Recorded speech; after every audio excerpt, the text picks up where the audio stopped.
warahmatullahi wabarakatuh. Perkenalkan, nama saya Ashifana Siti Fauzia dari Prodi Pendidikan Matematika, Fakultas Keguruan dan Ilmu Pendidikan, Universitas Siliwangi. Di sini saya akan sedikit sharing tentang keutamaan surat Al-Kahfi. Surat Al-Kahfi adalah surat ke-18 di dalam Al-Quran yang memiliki arti penghuni-penghuni gua. Hadis riwayat Ad-Darmini, barang siapa yang membaca surat Al-Kahfi pada setiap malam Jumat, dia akan disinari cahaya antara dirinya dan Ka'bah. Dalam hadis yang derajatnya sahih, Rasulullah SAW bersabda, barang siapa yang membaca surat Al-Kahfi di hari Jumat, dia akan disinari oleh cahaya di antara Jumat. Hadis riwayat Hakim.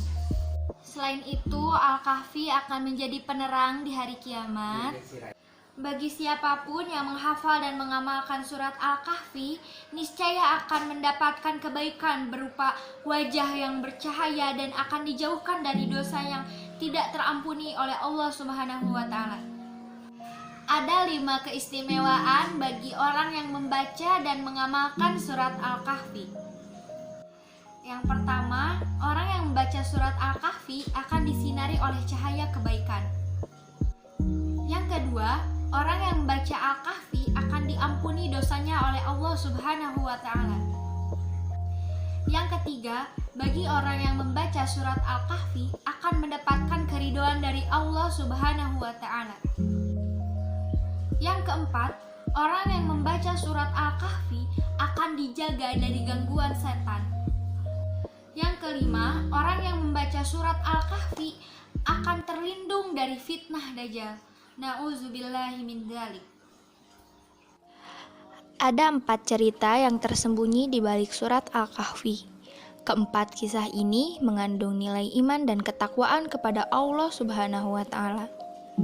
Yang pertama, menceritakan 7 pemuda atau disebut Ashabul Kahfi dalam menyelamatkan diri dari sebuah gua untuk menghindari Raja Kianus yang kejam, yang melarang rakyatnya untuk takwa kepada Allah Subhanahu wa Ta'ala dan menyuruh rakyatnya untuk menyembah berhala. Yang kedua, menceritakan Sohibul Jantain, seorang pemilik kebun rindang dan subur namun kufur kepada nikmat Allah Subhanahu wa Ta'ala dan senang merendahkan orang lain.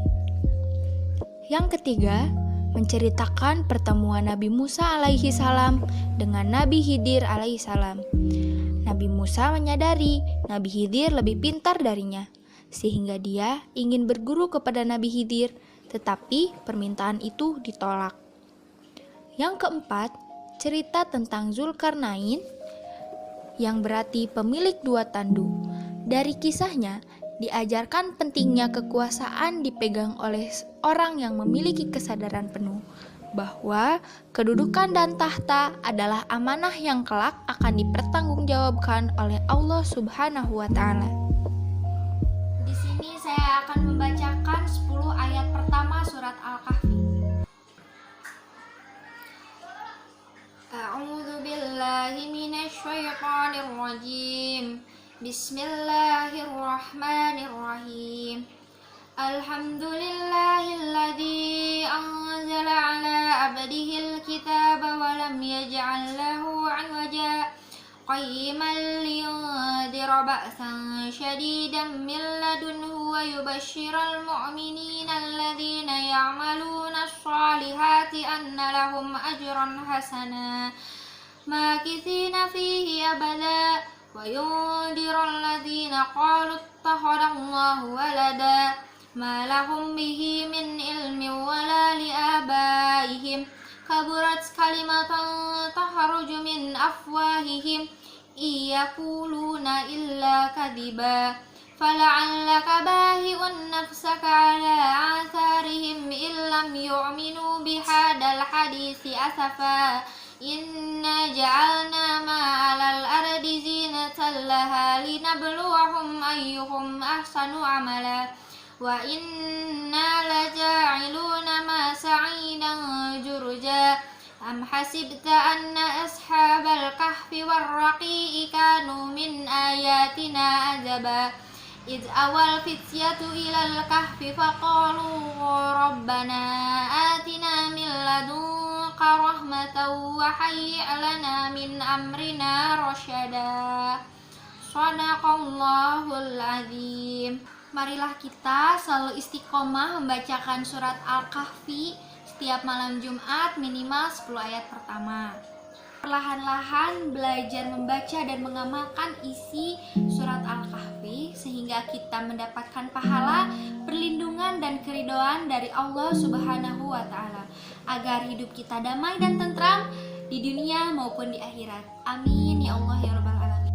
Karena insya Allah dengan membaca surat Al-Kahfi kita akan diampuni dosanya dari hari Jumat ke Jumat. Sekian teman-teman sharing kali ini, semoga bisa bermanfaat khususnya bagi saya sendiri, umumnya bagi kalian semua yang melihat video ini. Saya pamit undur diri. Wassalamualaikum warahmatullahi wabarakatuh.